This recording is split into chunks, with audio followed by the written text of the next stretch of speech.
Assalamualaikum warahmatullahi wabarakatuh. Innal hamdalillah nahmaduhu wa nasta'inuhu wa nastahdihi wa nastaghfiruh. Wa na'udzu billahi min syururi anfusina wa min sayyiati a'malina.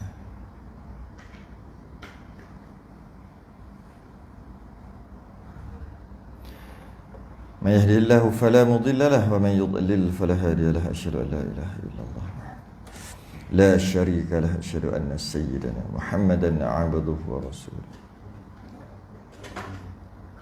اللهم صل وسلم وبارك على سيدنا محمد الفاتح لما أغلق والخاتم لما سبق ناصر الحق بالحق والهدي إلى صراطك المستقيم صلى الله عليه وعلى آله وأصحابه حق قدره ومقداره العظيم اللهم نور بالكتاب بصري وأتلق به لساني اشرح به صدري واستعمل به جسدي وحولك قوتك فإنه لا حول ولا قوة إلا بك سبحانك علم لنا إلا ما علمتنا إنك أنت العليم الحكيم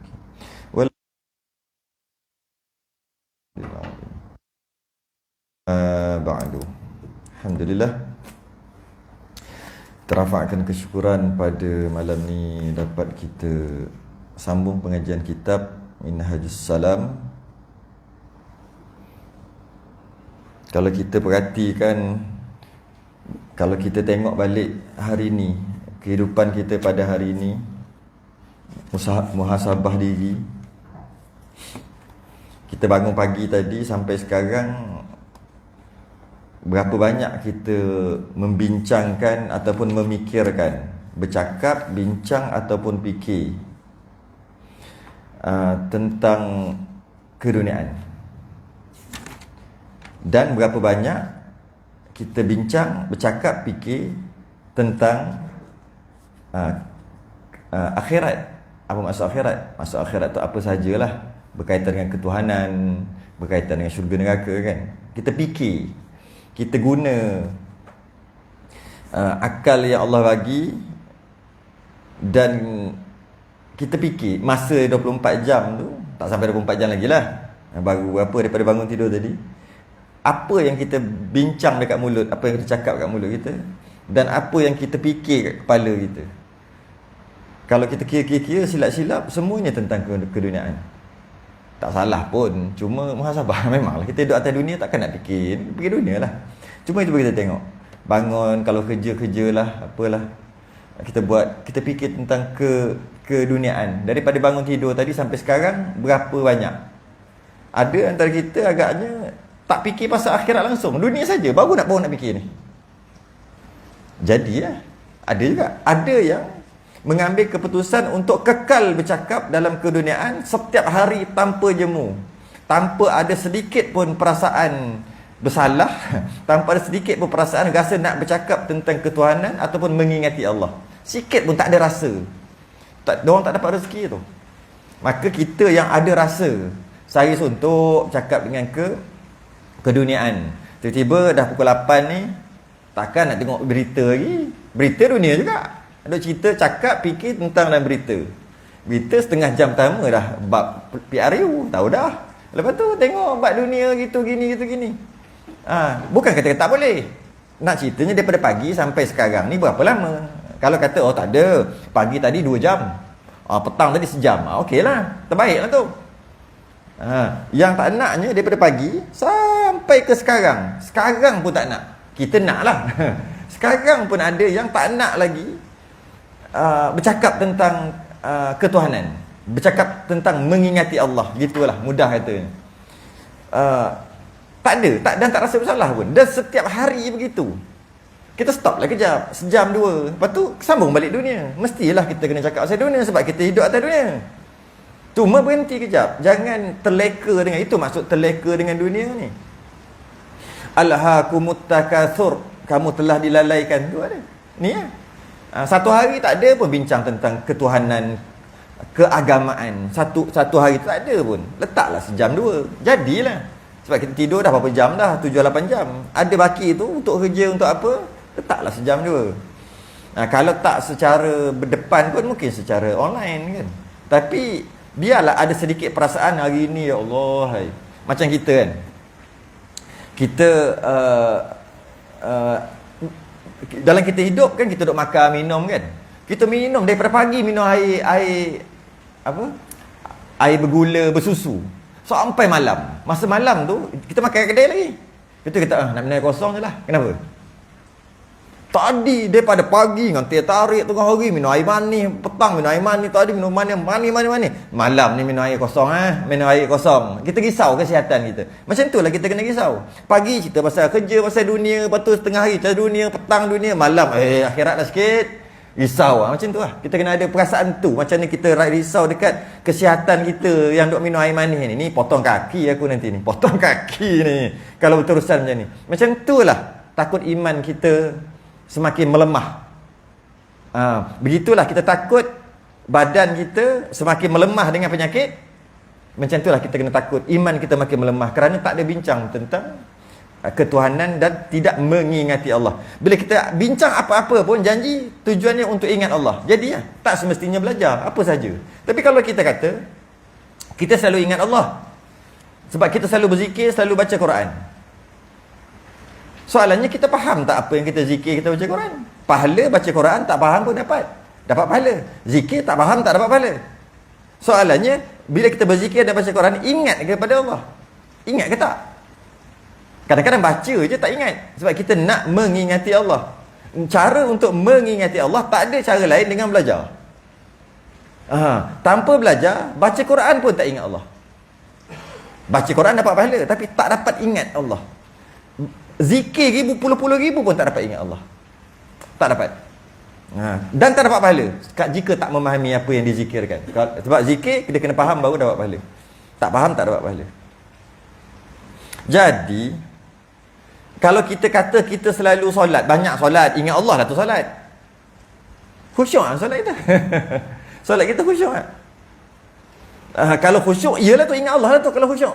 Dia tak kisah, dia bukan semestinya belajar. Apa saja, termasuklah solat apa. Cuma kalau kita kata kita banyak solat kita khusyuk atau tidak? Cara untuk kita, kalau kita sedar diri bahawasanya solat kita pun tak khusyuk, dalam solat pun kita tak mampu nak ingat Allah, macam mana kita nak ingat Allah di luar semayang? Lagilah jauh. Dalam semayang pun tak boleh ingat Allah, luar semayang lagilah. Habis tu masa bila kita nak ingat Allah ni? Masa bila ni? Dah lah baca Quran tak faham, zikir tak faham, solat tak khusyuk, bercakap tentang ketuhanan pun tak nak, mendengar tentang ketuhanan pun tak nak, berfikir tentang ketuhanan pun tak nak. Rasanya kalau Allah turun bala tak salah tempat lah.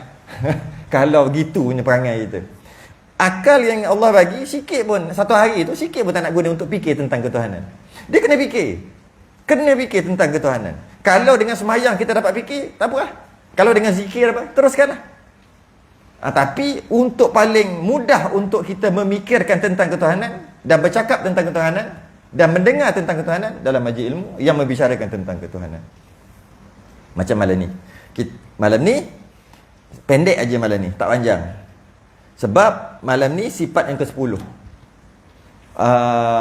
Sifat wujud dah selesai, nafsiyah, qidam, baqa, mukhalafatu ta'alil hadith, qiyamu ta'ala bi nafsi, wahdaniyah, salbiyah dah selesai.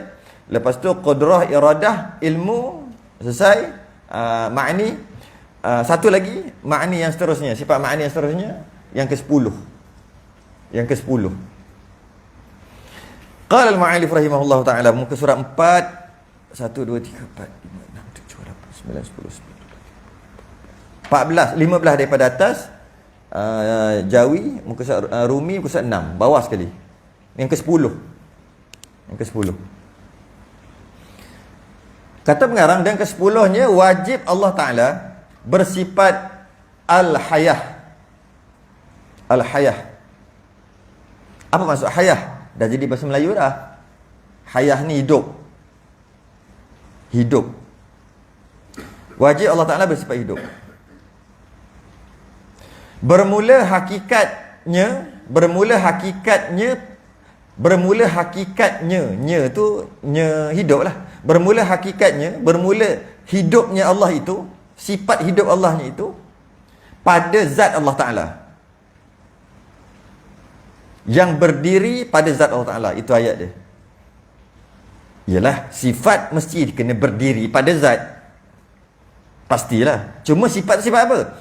Sifat yang, bila sebut sifat yang berdiri pada zat, yang ada pada zat,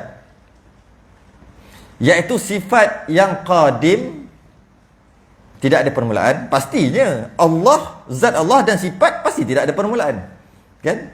Yang qadim lagi maujud. Maujud tu masuk ada, berdiri dengan zat Allah Ta'ala, ada pada zat Allah Ta'ala, menghasilkan bagi zat bersifat dengan segala sifat ma'ani. Itu nanti dulu. Menghasilkan tu nanti dulu. Jadi kita dah bahas banyak kali sebelum ni, hayah salah satu daripada sifat ma'ani. Sifat ma'ani ni sifat yang bangsa ada, ataupun sifat yang ada. Kita dah bahas sebelum ni. Sifat wujud, Allah itu wujud. Wujud tu ada ke tak ada? Khilaf ulama. Ada kata wujud tu ada kata wujud tu di antara ada dengan tak ada. Dan ada kata wujud itu tak ada. Faham tak? Benda kena ulang balik, tak payah ulang kot. Apa benda wujud tu ada lah, kenapa wujud pula tak ada pula? Yang pertama, 3 pendapat ulama. Ada wujud tu. Pertama, wujud tu ada. Yang kedua, wujud tu tak ada. Yang ketiga, wujud tu di antara ada dengan tak ada. Memang maksud wujud tu ada, tapi wujud tu ada ke tidak? Wujud tu, okey, wujud tu pendapat yang muktamad di antara ada dengan tiada. Nak kata ada pun tak boleh. Nak kata ada, nak kata tiada, dia di antara ada dengan tiada. Tapi boleh kita kata mana-mana satu. Yang masyhurnya wujud ni di antara ada dengan tiada. Bukan Allah dia ada antara dengan tiada, jangan weh. Allah ada. Wujud tu. Okey, nak faham yang tu, kita faham sifat salbiah. Wujud qidam. Allah qidam. Allah baqa. Tidak ada permulaan Allah, dan kekal. Kekal tu ada tak? Kekal tu tak ada. Kekal tu ada ke tidak? Untuk faham ni, nak faham sifat makni, kena faham ini lah. Jadi, kalau kata kekal tu tak ada.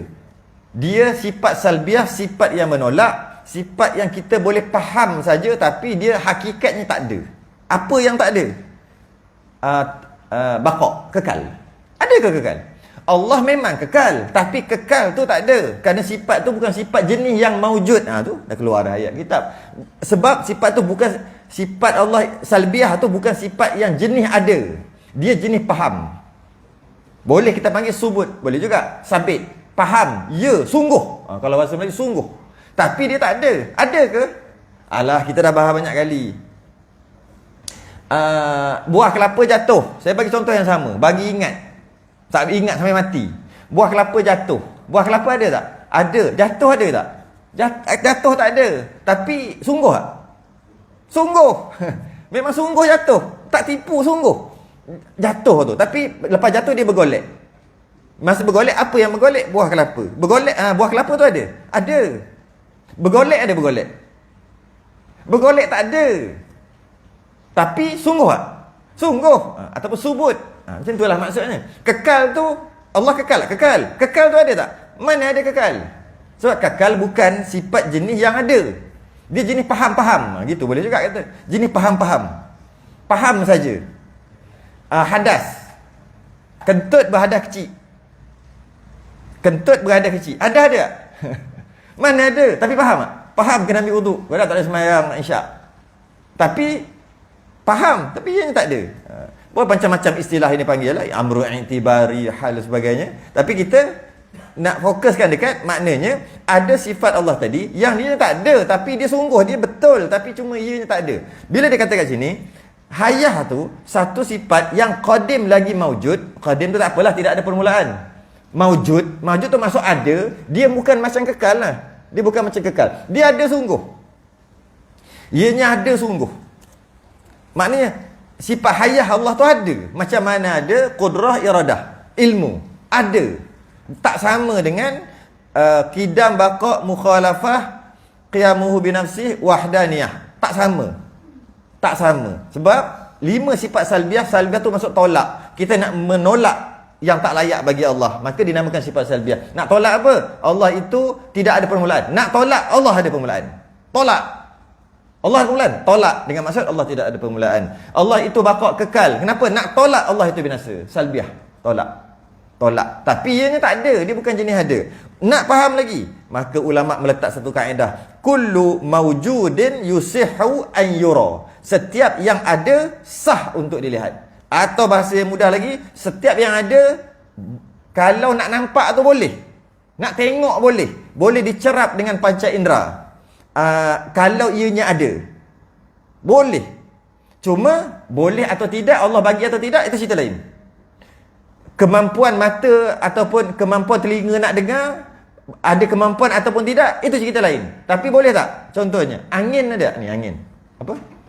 Bukan udara, angin lah yang ni, angin ada, tapi mata kita tak boleh nak cerap, tapi dia ada. Boleh tak nak tengok? Boleh, jika Allah benarkan. Malah kita pun ada teknologi yang kita buat dah boleh nampak. Angin timur barat, angin situ datang, angin kan, kita boleh nampak. Asalnya tak boleh nampak. Asalnya memang tak boleh nampak, tak boleh cerap, tapi dia ada. Bila ada boleh tengok. Kenapa kita tak boleh nampak? Sebab mata kita tak cukup kuat. Okey, untuk faham, kalau macam tu, sifat Allah, qudrah, iradah, ilmu, termasuk kita bincang malam ni hayah.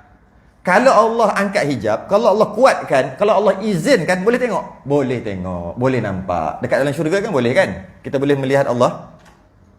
Jadi, boleh nampak? Boleh nampak. Tapi kalau nak tengok, qidam, baqa', mukhalafah, tak nampak. Tak boleh. Sebab dia tak ada nak tengok macam mana? Tak ada. Habis tu, Allah tidak kekal ke? Allah kekal. Kekal tu yang tak ada. Okey. Jadi, hayah ni, itulah. Kita nak faham hidup, payah sikit. Macam mana nak tengok hidup? Hidup tu boleh tengok.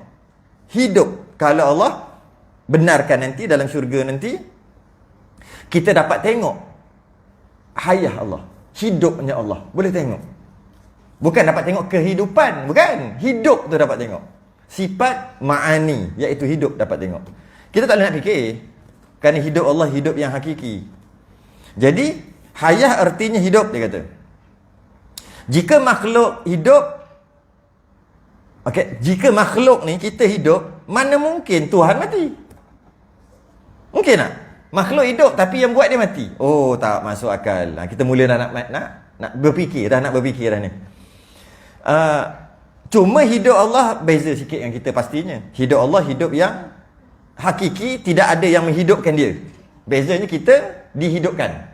Daripada tak ada kepada ada. Hidup Allah, hidup yang qadim tu maksud. Hidup yang hakiki, hidup yang asal. Bukan hidup macam kita. Kita tengok pula, hayah ni, lawan dia mayit ataupun matilah. Lawannya, dia kena faham lawan dia, baru kita faham lagi maksud hayah ni. Dengan maksud, kita asalnya tiada, kemudian Allah yang memberi hayah. Kita asalnya tak ada, Allah yang memberi hayah pada kita. Berbeza dengan Allah. Tidak, Allah tidak begitu. Allah, adanya Allah, sebab tu dia kata sifat yang qadim. Kita tak qadim lah, sebab kita, Allah yang jadikan kita dan beri kita kehidupan, beri kita hidup. Allah tak ada. Allah hidup yang asal. Kita boleh faham yang ni. Beza dengan hidup makhluk hidup yang berputus-putus. Daripada tak ada kepada ada. Innaka mayyitun wa innahum mayyitun. Sesungguhnya kamu ni mayat. Dan yang orang lain, mereka pun akan jadi mayat. Kita ni mayat. Wa tawakkal 'alal hayyil ladzi la yamut. Dan berserahlah kepada Allah yang hidup, yang tidak mati. Yang hidup dan tidak mati. Jadi, itu dalil naqli dia panggil, dalil ayat Quran. Jadi, akal kita menolak bahawa, kita dah bincang sebelum ni, akal kita menolak bahawa alam ni terjadi dengan sendiri. Itu cerita lama dah.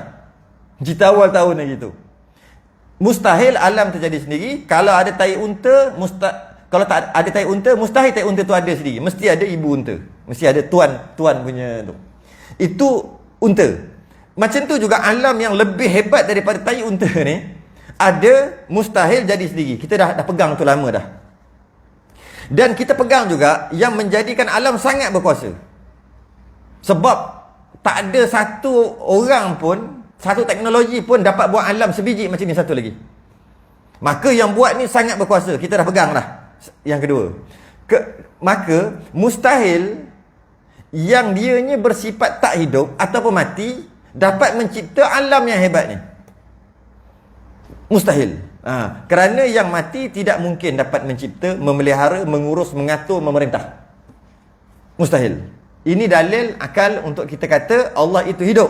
Dia tak susah sangat bab ni. Tak susah sangat, tapi kita kena sebut juga. Jadi dalilnya tak mungkin yang mati boleh buat yang hidup. Dia mati tapi dia boleh buat hidup. Mustahil. Lagi. Sebelum ni, yang ni yang disebut kat sini ni, menghasilkan bagi zat bersifat dengan segala sifat ma'ani. Kita tengok dulu sikit. Dalil wajib adanya qudrah, iradah, ilmu, hayah adalah wujudnya alam, kan? Apa dalil Allah tu qudrah, berkuasa? Ada alam. Apakah dalil Allah tu nak? Ada alam, berkehendak. Apa dalil Allah tu ada ilmu? Ada alam ni. Apa dalil Allah itu hidup? Alam juga. Sama. Empat ni sama. Dalilnya satu je, iaitu ada alam. Logik kan? Kalau salah satu daripada empat ni tak ada, niscaya alam ni takkan ada. Oleh kerana alam ni memang dah ada, maka kita tahulah Allah bersifat dengan sifat-sifat ni. Macam yang kita fikir, kalau orang nak buat sesuatu pekerjaan, dia nak buat satu benda. Kita ambil orang nak buat satu benda. Yang pertama, yang dia nak buat tu mesti dia tahu. Satu, ilmu. Dan bila dia buat tu, maknanya dia nak. Naklah. Kalau tidak, buat. Pertama, dia kena ada ilmu. Yang kedua, dia nak. Iradah. Ni cerita orang dulu. Kemudian, dia pun buat. Bila dia buat, mesti dia ada kekuatan, kekuasaan. Dan, bila tiga-tiga ni ada, pasti tak ada hidup. Maknanya, boleh kita bagi, pastilah dia hidup. Boleh kita bagi alat, bagi hujah. Dalil Allah itu hidup kerana Allah itu kuat, qudrah, Allah tu nak, dan Allah itu ada ilmu. Itu dalil Allah itu hidup. Boleh juga pakai dalil yang tu juga. Tak payah mana-mana. Apa dalil Allah itu hidup? Dalilnya Allah tu kuat. Apa dalil Allah hidup? Allah tu berkehendak nak. Apa kena-mengenanya? Dah kalau nak mestilah hidup. Mana orang mati nak? Orang mati mana nak? Boleh pakai dalil tu sebenarnya. Kadang-kadang dalil yang itu juga dia pusing-pusing kat situ je. Cuma kita nak banyakkan lagi dalil, kita nak banyakkan lagi bukti untuk kita faham sungguh-sungguh. Okey, yang dia kata tadi, yang saya baca tadi, menghasilkan bagi zat bersifat dengan segala sifat ma'ani ni, maksud dia semua sifat-sifat yang lain berkait dengan hayah, berkait dengan hidup. Semua sifat-sifat lain berkait dengan hidup. Tak sama dengan sifat lain. Allah kuasa cerita lain, nak cerita lain, kan? Ilmu cerita lain lain. Tapi hayah ni dia sama semua. Dia masuk semua dengan sifat-sifat ma'ani. Contoh, kalau tak ada hayah, maka ternapi sifat yang lain. Mungkin tak? Ini kita panggil fikir-fikir aja. Mungkin tak? Allah kuat, tapi tak ada ilmu. Maknanya boleh tak kata? Boleh kata gitu, tapi bila kita hujah-hujah jadi tak boleh lah. Cuma bila kata Allah berkuasa tapi tak ada ilmu, sebab dia dua benda yang berbeza, masih lagi boleh bincang. Last sekali bincang tak mustahil juga. Akhir sekali bila kita dah hujah balik, dah ada alam ni, mana boleh tak ada ilmu nak buat alam, itu dah hujah. Tapi boleh bincang, boleh bawa bincang. Kalau kata Allah tu kuat, kekuasaan Allah kuasa, tapi tak nak, tapi tak ada iradah, boleh bincang. Last sekali kata Allah tu iradah juga, cuma ada point untuk dibincang. Tapi dalam masalah hayah ni dia tak ada point untuk bincang. Tak perlu dibincangkan langsung, tak boleh bincang. Maksudnya apa? Dengan nafi sifat hayah, ternapi semua sifat yang lain. Tak boleh bincang. Boleh tak kita kata Allah ni maha mendengar, tapi buta, tak melihat? Boleh bincang. Maksudnya ada point untuk dibincang. Boleh. Cuma last sekali Allah maha melihat lah. Takkan Allah buat makhluk je yang melihat, tapi dia sendiri buta. Itu setelah dibincang, tapi boleh bincang. Bab hayah tak boleh bincang langsung.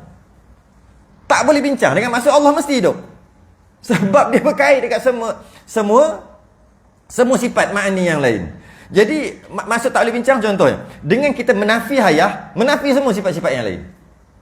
Bukan sifat ma'ani, semua sifat. Kalau kita fikir Allah tu qadim, Allah itu tidak ada permulaan, tapi mati. Tak hidup, mati. Tak boleh. Tak boleh bincang.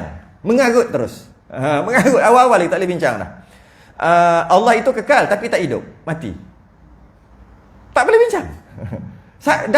Perkataan itu dah salah. Allah itu qiyamuhu binafsih tapi tak hidup. Berdiri sendiri tapi tak hidup, tak boleh. Allah itu esa tapi tak hidup. Mana boleh? Tak logik, mana boleh? Tak boleh bincang langsung. Allah itu melihat tapi tak hidup. Tak boleh. Tak boleh. Allah itu dengar tapi tak hidup. Tak boleh. Maksudnya sifat hayah itu yang dimaksudkan ni. Sifat hayah menghasilkan bagi zat bersifat dengan segala sifat ma'ani. Tak boleh nak bincang sifat hayah ni. Iaitu nak bincang pun tak boleh. Nak bincang pun tak boleh. Mesti hidup. Untuk wujud mesti hidup. Untuk qidam mesti hidup. Untuk wujud qidam, baqa' mesti hidup. Mukhalafah mesti hidup. Semua mesti hidup. Untuk bersifat dengan kuat kekuasaan mesti hidup. Untuk berilmu mesti hidup. Untuk berkehendak mesti hidup. Semua mesti hidup. Maka tak boleh bincang lah. Sebab sifat hayah sifat yang paling mudah sekali. Sebab kita pun terima. Sebab jadi dekat kita. Dia mati tapi boleh melihat. Kita pun tak boleh terima akal. Dia mati tapi dia meninggal lah dia. Dia boleh melihat? Tak boleh. Tiba-tiba dia boleh melihat tapi mati. Tak boleh masuk akal lah. Dia mati tapi boleh bercakap. Tak boleh. Sebab kita berlaku kat kita. Boleh berlaku kat kita. Bila berlaku kat kita, tak ada masalah. Semua tadi, dia kuat ke, dia pandai ke, dia mesti kena hidup. Kalau dia semua tu tak ada. Sebab berlaku kat kita. Jadi kalau kita nak kata, kita nak bincang bab hayah, tak boleh. Tak boleh bincang. Bab lain boleh. Okey. Kalau Allah buta, boleh buat alam tak? Boleh. Boleh bincang lah. Boleh. Boleh sungguh. Sebab nak buat alam bukan dengan pelihatan, bukan. Buat tu dengan kudrah, kekuatan. Boleh bincang. Tapi hayah tak boleh bincang. Kalau Allah pekak lah. Boleh buat alam tak? Boleh. Cuma mungkin alam tu semua pekak juga kot. Sebab kalau dia buat yang tak pekak, macam mana yang buat tu pekak, yang dibuat tu jadi tak pekak? Pelik, tak boleh. Jadi bab situ cuma buat alam boleh. Allah boleh buat bukit tak kalau pekak? Boleh bincang. Akhir sekali memang kita tahulah apa yang kita pegang. Cuma bincang tu boleh. Tapi hayah tak boleh bincang. Kalau kau nak cakap apa? Kau nak cakap dia gangster, kau nak cakap dia apa? Orang kata bawang lada. Gangster bawang lada. Orang serah cakap gitu kata. Kau nak cakap dia pandai, nak cakap dia ada ilmu, nak cakap dia kuat, nak cakap dia apa sekalipun, nombor satu mesti hidup. Kalau tidak, tak boleh bincang. Tak boleh bincang. Sebab hidup ni memang kita alami sendiri, maka tak susah untuk kita faham. Tak susah. Maka sifat hayah ni tak ada takluk. Istilahnya tak ada takluk. Kerana sifat hayah, sifat hidup, dia mengesahkan sifat-sifat yang lain. Itulah. Menghasilkan atau mengesahkan bagi zat bersifat dengan segala sifat ma'ani. Jadi hayah ni dia mengesahkan sifat lain. Maka dia tak ada takluk. Macam mana nak faham takluk? Takluk ni fardu kifayah, kita cerita sikit-sikit lah. Qudrah, takluk ni takluk lah, bertakluk. Takluk, kerja ataupun bila kata Allah qudrah kuat, kita bincang tentang Allah mengadakan dan mentiadakan lah kan. Sebab cerita pasal kuat, pasal kekuasaan, mesti ada mengadakan dan mentiadakan. Menjadikan dan daripada jadi itu menghilangkan ataupun mengekalkan daripada tak ada terus dengan tak ada. Itu dipanggil takluk, qudrah. Dia ada kerja dia, qudrah. Macam tu juga iradah. Takluk dia menentukan. Tentu begini dengan kehendak. Tapi hayah tak ada. Satu-satunya sifat yang tak ada sifat ma'ani yang tak ada ta'alluq, istilah dia, tak ada ta'alluq. Jadi sebab dia hanya mengesahkan sifat lain sahaja. Baik, kita nak faham lagi. Yang tadi tu fardu kifayah. Bab ta'alluq tadi fardu kifayah. Tak faham itu tak apa. Kita nak faham lagi sifat hayah ni. Kita faham sifat hayah, kita syarah sifat hayah, syarah dengan sifat ma'ani disyarah dengan sifat salbiah.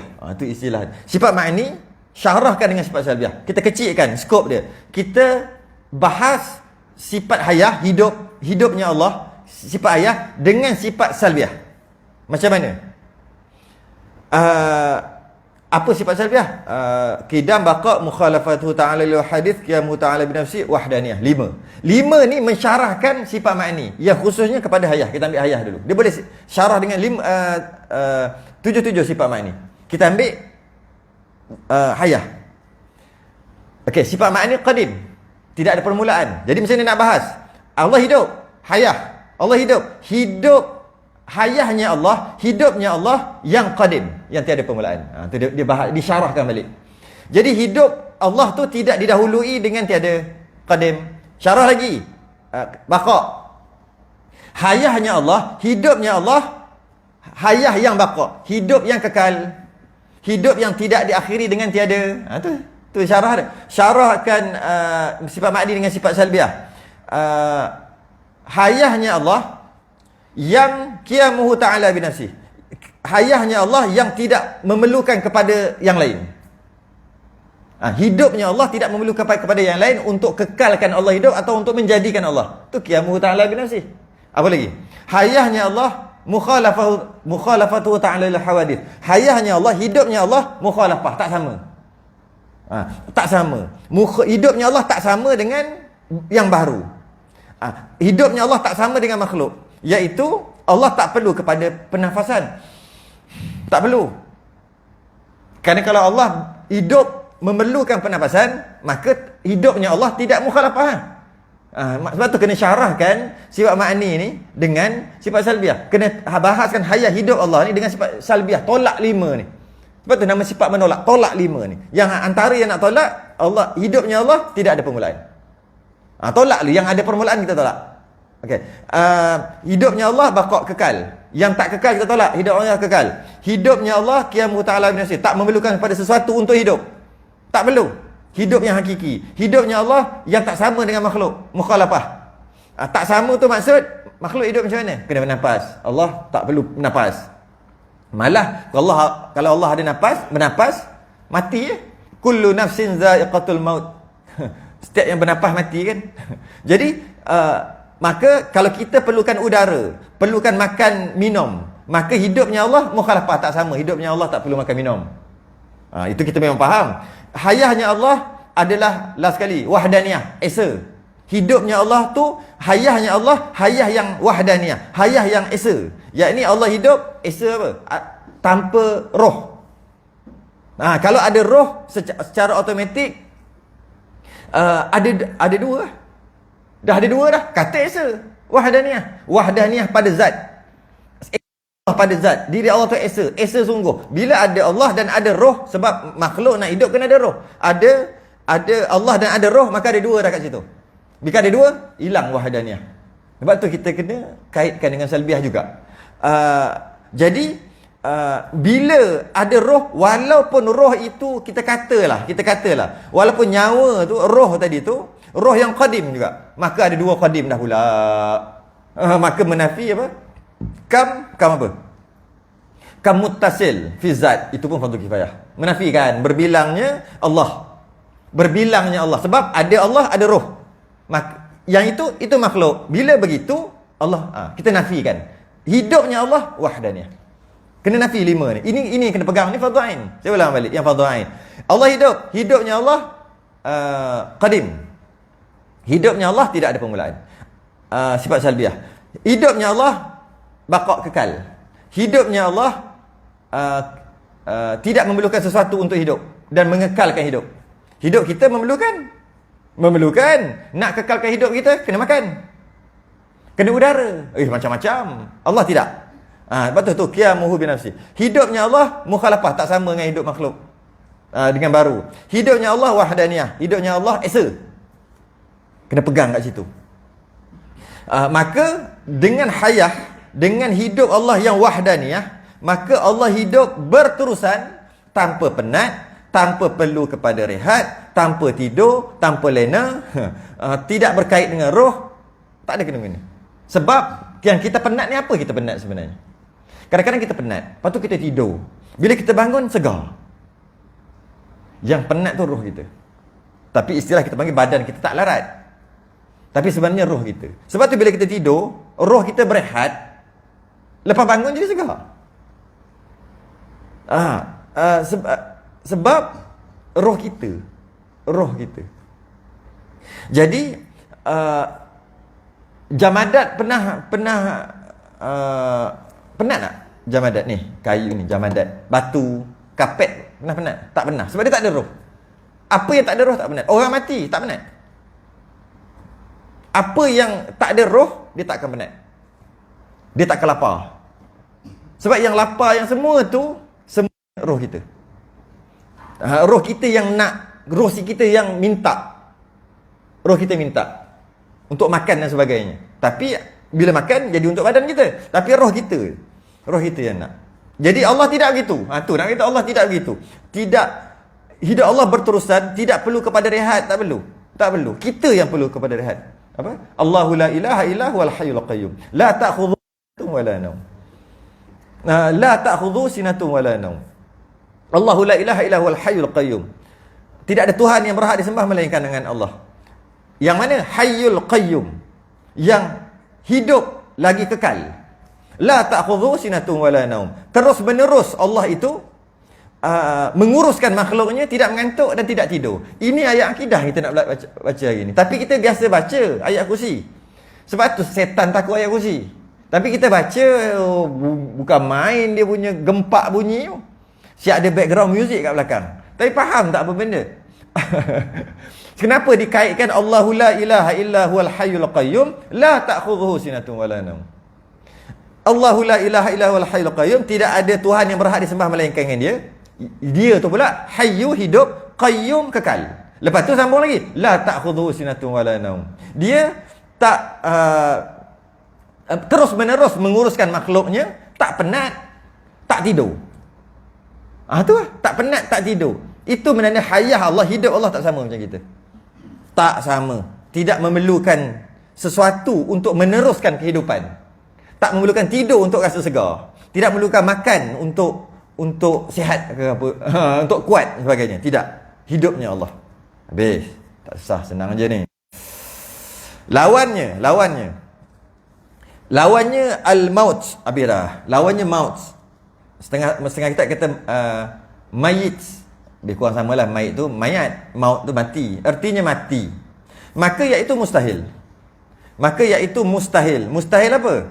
Mustahil Allah itu bersifat dengan mati. Mustahil. Cuma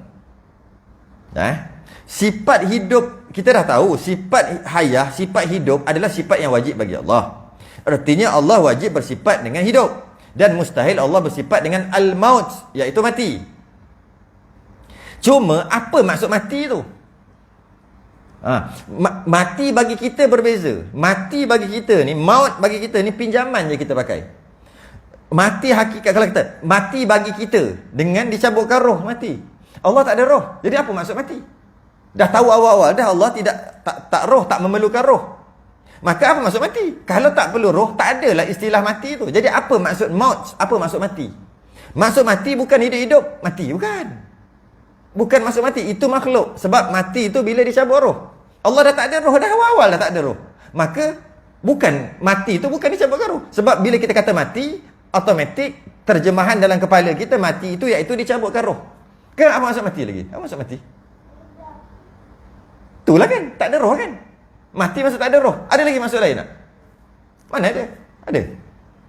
Mati itu tak ada roh. Dicabutkan roh. Bila sebut mati, maknanya sebelum tu dia hidup lah. Kalau dah dia memang mati, kita tak kata mati. Tiang ni mati, kita tak kata gitu. Sebab dia memang tak hidup daripada awal. Kita tak kata dia mati. Kita kata dia tak hidup. Yang kita mati ni maknanya dia hidup dulu, lepas tu jadi sesuatu, dia mati. Apa maksud yang ada maksud mati tu? Tak ada lain melainkan dicabutkan roh. Allah tak ada roh. Apa maksud mati bagi Allah? Bukan. Yang kita nak tolak ni bukan tu. Itu awal-awal lagi kita reject dah. Allah hidup, dia mati. Oh, awal-awal reject ah. Bukan yang itu. Jadi sifat mati bagi Allah tak sama dengan sifat mati bagi makhluk. Bukan sifat mati bagi Allah bermaksud Allah tu ada sifat mati, bukan. Sifat mati bagi Allah yang kita nak kena tolak ni, yang kita nak tolak kan, Allah sifat hidup, lawannya mati. Mati yang kita nak tolak. Mati yang kita nak tolak tu apa? Bukan sifat mati bagi Allah, kata Allah ada sifat mati, bukan. Maksudnya kita nak tolak tu apa? Macam ni lah, macam la ilaha illallah, asyhadu an la ilaha illallah, tidak ada Tuhan, tidak ada ilah melainkan Allah, tidak ada Tuhan yang layak disembah dengan sebenar-benar. Oh, panjang bunyi, melainkan Allah. Tidak ada ilah melainkan Allah. Pendeknya, tidak ada Tuhan melainkan Allah. Bila kata tidak ada Tuhan melainkan Allah, kita kata Allah itu Tuhan. Okey. Dan kita tolak semua apa? Yang tu sama je maksudnya. Kita tolak semua Tuhan yang lain. Bukan. Tak. Kita tolak Tuhan yang sama macam Allah. Kalau ada. Kita tolak yang itu. Tapi ada ke tidak? Tak, mana ada. Jadi yang kita nak tolak bukan kita tolak berhala. La ilaha illallah, tidak Tuhan melainkan Allah. Kita pun bayang, kita pegang berhala bukan Allah. Nabi Isa yang kata Jesus bukan Allah. Apa-apalah. Nabi apa? Yang orang Yahudi kata anak Allah tu bukan. Yang ini bukan. Kita tolak semua. Semua bukan Tuhan. Sebab la ilah. Tidak ada Tuhan. Maka aku tolak semua Tuhan yang lain. Bukan tolak yang itu. Itu tak payah tolak. Itu tak payah tolak. Tuhan berhala tu tak payah tolak. Habis tu dah memang tertolak sebab dia bukan Tuhan. Nak tolak buat apa? Yang kita nak tolak ni Tuhan. Sebab kita nak kata Allah semata-mata Tuhan. Yang lain bukan. Jadi kita nak tolak yang lain tu mestilah setara dengan Allah, baru boleh tolak. Kalau dia dah awal-awal bukan Tuhan, nak tolak buat apa? Tak payah tolak, dia rebah dengan sendiri. Dia rebah dengan sendiri. Jadi yang kita nak tolak ni bukan tu. Bukannya berhala tu. Tak payah tolak berhala sebab itu bukan Tuhan. Nak tolak buat apa? Yang kita nak tolak ni satu diri yang bersifat dengan qidam, baqa', mukhalafah, semua tu. Maka kita kata, kita tolak yang itu, Tuhan yang sebenar adalah Allah. Tapi ada ke tak? Mana ada? Maka kita tolak tu double, nak bagi tahu sungguhnya Allah tu Tuhan. Sampai 2-3 kali tolak. Tolak yang sampai tak ada pun aku tolak juga. Kalau ada. Jadi kita sekarang salah faham, kita tolak yang berhala-berhala tu. Buat apa tolak tu? Itu bukan Tuhan. Tak payah tolak. Tak payah tolak. Macam tu juga bila dikatakan mati ni, mati tu maksud yang kita faham hidup lepas tu mati. Itu tak payah tolak. Dah memang tak masuk book lah. Tak kena-mengena. Apa yang nak maksudnya? Maksud sifat mati bagi Allah. Sifat mati bagi Allah. Risau dia sebut benda tu, takut salah faham. Sifat mati yang kita nak tolak ni, kata ni yang nak tolak ni, sifat al-maut yang kita nak tolak ni, yang kita nak tolak, yang kata ada dekat Allah kita nak tolak ni, yang nak kata tak ada dekat Allah, tak sama dengan sifat mati makhluk. Makhluk dikatakan mati apabila sudah tidak bernyawa, tak ada roh dah, maka dia kata mati. Allah yang maksud mati itu adalah bila kita pegang Allah hidup bergantung dengan sesuatu seperti nyawa, maka sebenarnya kita dah kata Allah itu bersifat maut, maka kita tolak. Tak boleh kata gitu. Kalau Allah kita kata ada roh, maknanya kita telah meletakkan Allah ada sifat mati. Kalau kata ada roh aja dah kata mati dah. Dia punya kesan tu bila ada roh, mesti roh boleh tercabut. Bila cabut boleh mati lah kesan dia kemudian. Kata ada roh aja, itu maknanya kita dah salah dah.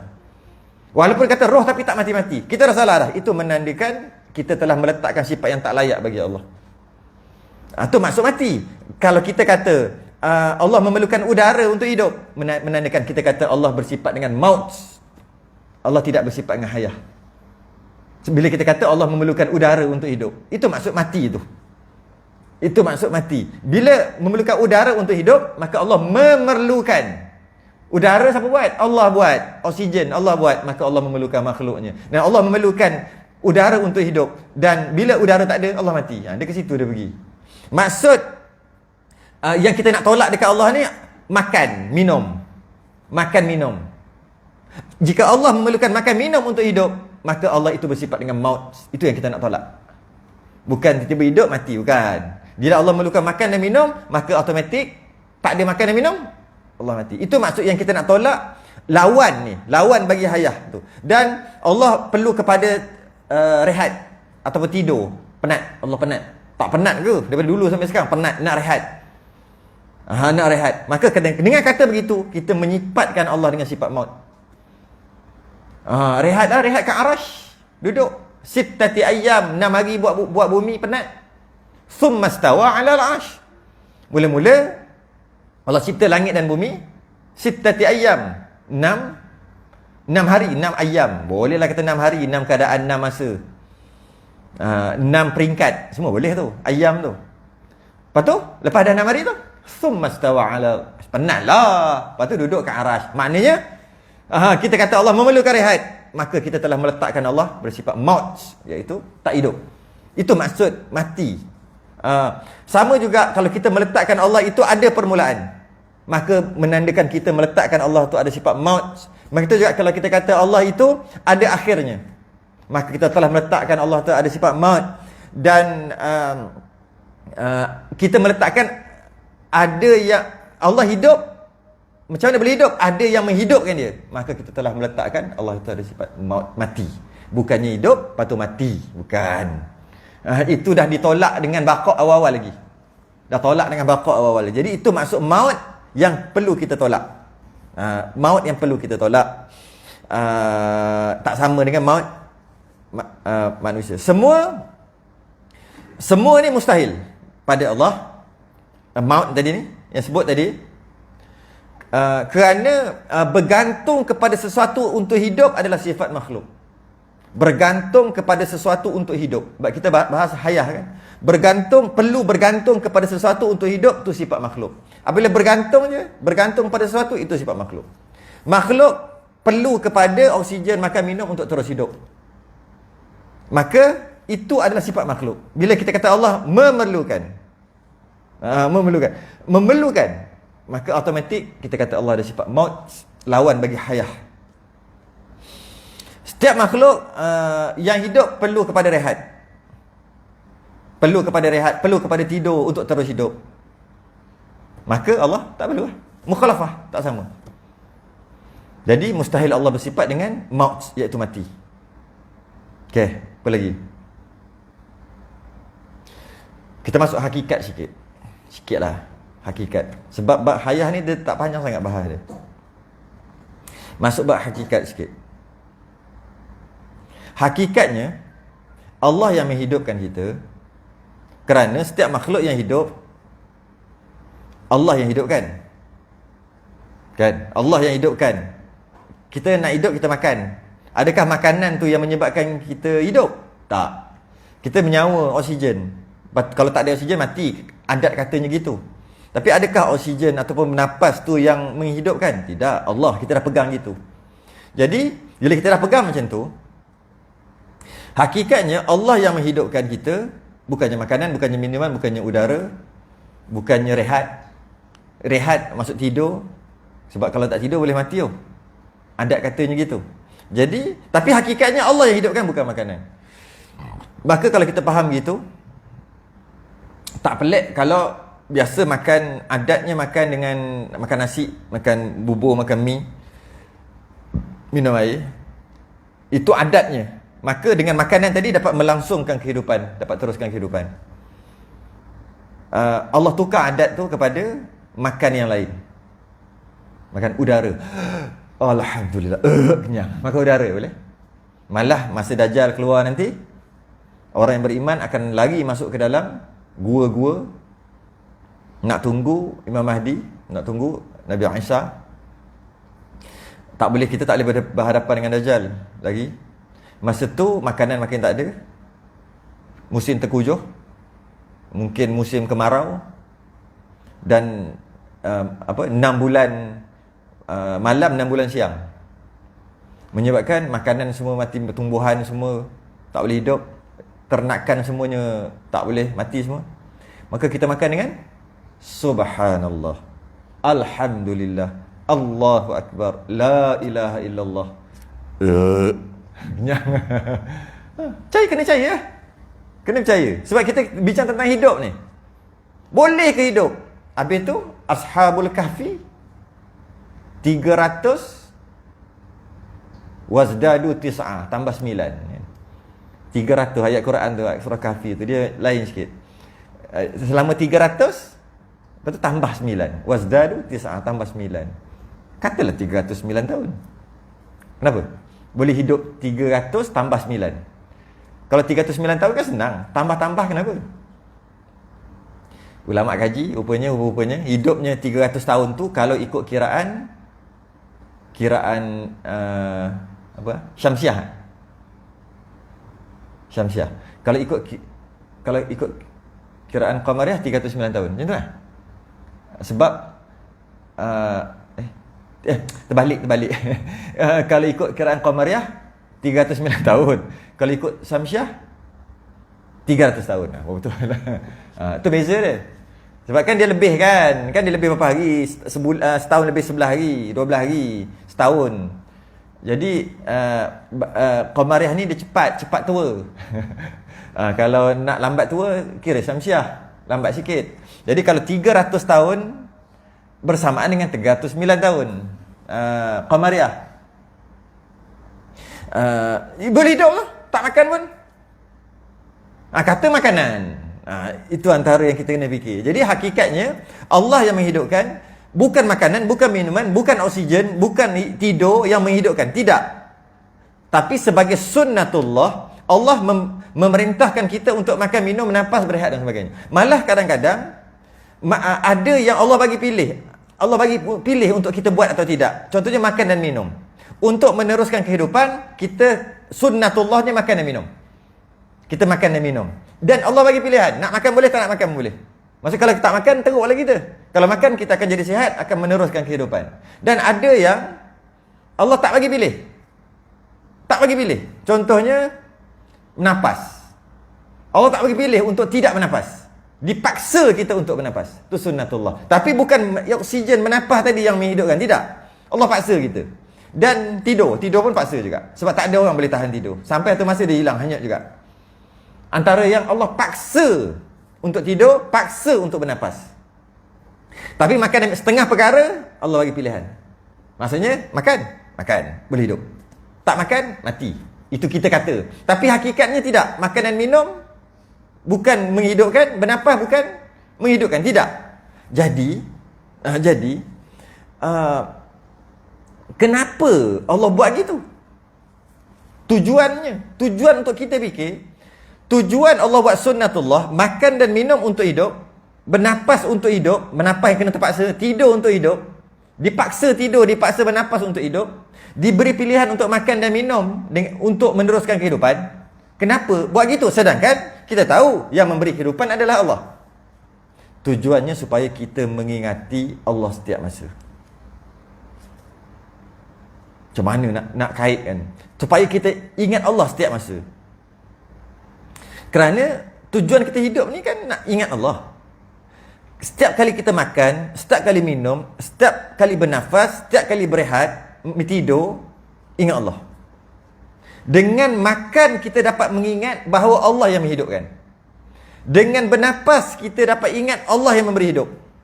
Jika tanpa makan, minum, bernafas, berehat, tetap boleh hidup, mungkin kita akan mengaku Tuhan. Logik tak? Kita akan mengaku, kita tak akan ingat Tuhan langsung kalau tanpa makan minum pun boleh hidup. Dan memang hakikatnya tanpa makan minum pun memang boleh hidup. Sebab yang bagi hidup Allah. Tapi Allah buat secara beradat, secara sunnatullah.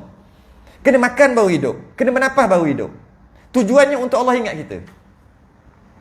Tujuannya untuk kita ingat Allah. Terbalik. Kita ingat Allah sentiasa. Kalaulah Allah tak buat macam tu, kita mungkin tak akan ingat Allah. Bukti, Fir'aun Allah bagi satu aja, iaitu tak pernah sakit. Malah bersin pun tak pernah. Satu je, mengaku Tuhan lah. Macam manalah agak-agaknya.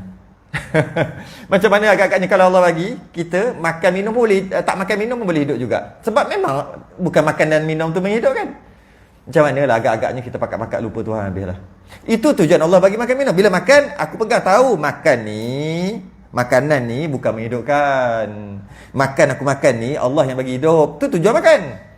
Tapi kita itulah, lama-lama kita buat, bila kita kata makan, kita faham. Kita sedar makan tu tujuan kita makan sebab kita nak hidup. Tapi rasa kita dah tak ada dah. Rasa Allah yang menghidupkan, Allah yang memberi kelegaan kalau minum air, kalau haus, bila bernapas boleh hidup, lupa dah. Sebab kita buat hidup, menapah sampai kita lupa yang bagi hidup Allah. Kita lupa. Kita seolah-olah kita ingat yang bagi hidup tu napas, oksigen tu. Rasa, tak salah, tak berdosa sebab dia rasa. Cuma kita orang lalai. Yang kita kena pegang, kita dah pegang. Walaupun kita tak rasa, kita duk fikir ataupun kita duk bercakap oksigen yang menghidupkan, makanan yang mengenyangkan dan meneruskan kehidupan dengan makanan. Kita kata je gitu, kita korek-korek kat akidah kita tahu hakikatnya Allah. Dan ketika berlaku kejadian apa-apa, kita tak rasa pun Allah yang menghidupkan, kita rasa oksigen juga. Tapi kita rasa, bukan pegang. Yang kita wajib fardu ain pegang. Rasa tadi tak apa. Tak apa tu dengan maksud tak kafir lah kita. Kita bukan kata oksigen tu. Cuma kita tak ingat. Kita hilang rasa dekat hati kita. Sebab apa kita lalai? Jadi dari segi tasawufnya tak elok lah. Bernapas. Apa? Kulli lamhatin wa nafasin adadama wasi'ahu ilmullah. Setiap napas tu, bernapas ingat. Allah tahu. Setiap napas Allah bagi hidup. Rasa. Tak boleh buat sebab kita lupa nak buat macam mana. Tapi kalau korek kat lidah, kita tahu Allah yang bagi hidup, bukan bernapas. Tak apa dah tu. Cuma rasa tu, kita tak ada rasa tu, menandakan kita ni lalai. Masa makan tu tak rasa Allah bagi kita hidup. Dengan makan tadi, Allah tak rasa Allah bagi hidup. Kita rasa makanan yang bagi. Tak salah. Janji korek, Allah bagi hidup, Allah bagi kenyang, bukan makanan. Cukup lah. Cuma kita lalai lah, nama kita lalai. Kerana kita tak ada rasa tu. Rasa tu penting, tu hakikat. Jadi tu tujuan Allah suka makan. Nak bagi tahu hidup tu aku bagi. Kita kena ingat Allah bagi hidup. Kita ingat tak Allah bagi hidup? Tak ingat. Kita hidup je. Kita tak ingat pun. Tak ada rasa pun yang Allah bagi kita hidup. Jadi sebab tu bila kita makan, Allah suruh makan supaya ingat, makan. Makan. Allah bagi hidup. Tu tujuannya. Tapi bila kita makan, kita kata makanan tu lah pula yang mengenyangkan kita. Dari segi ingatan je. Kita tak nak lagi tu. Tak nak gitu. Dia maksud dia pegangan dan rasa lain. Jangan campur. Kalau macam tu teruklah kita. Habislah kita. Mana kita ingat 24 jam. Bermula dalil atas yang demikian itu ada segala alam ini. Dalilnya sama juga yang satu. Semua sifat-sifat Allah dalilnya satu aja. Ada alam ni. Wujud alam ini. Alam ini telah ada. Logik pada akal bahawa Allah bersifat dengan hidup. Kerana jika Allah tidak hidup, berarti Allah bersifat dengan mati. Mustahil logik akal kita yang bersifat mati boleh mencipta alam. Maka Allah wajib akal bersifat dengan hidup. Mustahil bersifat dengan mati. Apa yang kita katakan ni alam ini, kita kecilkan, alam ni besar sangat. Semua yang dilihat oleh mata kita tanda dan bukti bahawa yang menjadikan itu hidup. Apa yang berlaku membuktikan yang menjadikan yang berlaku tu hidup. Kalau kita cerah mata hati kita nampak terus. Kalau kita gelap mata hati tak nampak pun. Apa sahaja yang terjadi, apa sahaja yang ada, yang terjadi menjadi tanda dan bukti bahawasanya yang menjadikan itu hidup. Bahawa tanda yang menjadikan itu berkuasa, itu bab qudrah. Ya, bahawasanya yang menjadikan itu berilmu, itu bab ilmu. Jadi kita bab hidup, kita hidup lah. Apa sahaja yang berlaku menjadi tanda yang menjadikan tu hidup. Kalau kita kata apa sahaja yang berlaku menjadi tanda yang menjadikan itu kuasa, senang faham. Sebab terjadi hujan, jadi banjir, maka kita tahu kejadian banjir yang menjadikan itu berkuasa. Sebab kena ada link, kena berkuasa jadi. Tapi hidup macam mana? Mana link dia? Jadi hidup. Apa yang terjadi menandakan yang menjadikan itu hidup. Memang kona jauh tu boleh lah. Contohnya macam habis yang menjadikan tu mesti berkuasa. Kalau tidak macam mana boleh jadi ni? Bila berkuasa mesti hidup. Boleh juga.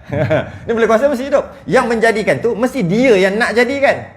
Bila dia nak mesti hidup. Dia kait ke situ. Yang menjadikan tu mesti ada ilmu. Maka kalau nak ada ilmu dia mesti hidup. Kalau mati macam mana nak ada ilmu? Tu. Kait dia ke situ. Bukti tanda, betul, bermula dalil atas yang demikian itu segala alam ni. Bila kita tengok semua alam, kita tahu Allah tu hidup. Tapi dia bukan direct. Dia kena satu langkah. Dia bukan direct. Adanya bumi menandakan Allah hidup. Dia tak boleh lagi. Dia macam tak boleh lagi. Apa ada bumi menandakan Allah itu hidup? Tak boleh lagi. Dia kena lompat. Ada je bumi, maknanya ada yang nak jadikan dia. Kalau tak nak, macam mana boleh jadi kan? Maka Allah jadikan dia. Allah nak jadikan dia. Bila Allah nak mesti kena hidup. Di situ. Yang jadikan mesti berkuasa. Kalau nak berkuasa mesti hidup. Kalau mati mana boleh kuasa. Dia lompat sikit. Tapi itulah bukti bermula dalil atas demikian itu segala alam ini. Jadi kalau kita lihat semua yang berlaku, kalau cerah mata hati kita, kehidupan haiwan, tumbuh-tumbuhan, kesan daripada ciptaan Allah, yang mencipta tu adalah maha hidup, yang bukan mati. Kerana kalau dia bersifat mati, dia tak boleh. Jadi kita perlu merasakan dekat hati kita. Macam ni, yang terakhir, kita kena rasa. Ini rasa pula, ini bukan fardu ain lah, tapi kena rasa bagi meningkatkan keimanan kita. Kita kena rasa bahawa kita ni umpama lampu macam tu. Kenapa menyala? Sebab ada orang tekan switch, maka menyala. Kalau tekan switch saja, tak menyala lagi. Dia kena ada elektrik, kena ada power kena ada kuasa elektrik. Elektrik berkuasa? Allah maha kuasa, elektrik tak berkuasa. Pegang lah, tengok current macam mana. Kena ada kuasa elektrik. Bila on, ada elektrik masih mengalir pada lampu tu, maka menyalalah dia. Bila tutup switch, elektrik tak ada, maka padam, maka terpadam.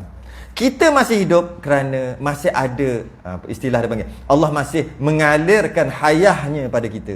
Kisah gitu lah. Masih lagi mengalirkan hayahnya pada kita, maka kita hidup. Kalau Allah tutup switch, maka kita padam, mati. Tak ada dah hayah, Allah tak bagi dah hayah. Kenapa kata gini? Kerana kita hidup setiap saat. Kita bukan hidup, aku hidup sekali je 60 tahun lepas tu mati. Tak. Kita hidup setiap saat. Dan kita mati setiap saat. Mati hidup. Yang paling kita boleh gambar adalah sel kita. Sel kita sentiasa mati dan hidup, sebab tu ada daki. Setiap saat mati dan dibina balik. Mati, bina. Hijau yang macam ni beli bila ni? Beli 3 bulan lepas. Hijau 3 bulan lepas dengan hijau ni tak sama dah. Kita je tak dapat perasan dengan mata kita. Sebab mata kita tak power. Tak cukup power. Kalau mata kita power macam Superman, kita dapat kesan. 3 bulan lepas bukan hijau macam ni. Dia lebih lagi hijau. Mana makin kurang. Kerana dia semakin mati. Sikit mati. Dan dia tak ni balik. Dia tak tumbuh balik. Dia cuma mati sehingga habis. Lepas tu dia turun. Kita tak. Kita mati dan hidup. Mati hidup. Apa mati? Kita. Mati hidup kita ni. Sel-sel kita ni semua, bukan sel, semua Allah yang hidup, semua yang hidup. Semua yang hidup mati setiap saat. Binatang ke apa, semua mati, betul, mati hidup. Setiap saat itulah Allah hidupkan. Ada aliran elektrik, mudah-mudahan kata gitulah. Aliran hayah Allah ada kat kita. Allah berhentikan hayahnya, habis. Alhamdulillahilladzi ahyana ba'dama amatana wa ilaihin nusyur. Mesti baca doa. Doa apa? Doa bangun tidur. Cakap rasa masuk toilet pula. Jadi dalil akal sifat hayah. Jika Allah tidak mempunyai sifat hayah, niscaya Allah mati. Jika Allah mati, niscaya Allah tak boleh buat alam ni. Jika Allah tak boleh buat alam ni, niscaya alam ni tak ada. Bila hukum alam ni tak ada adalah mustahil, sebab alam ni dah ada.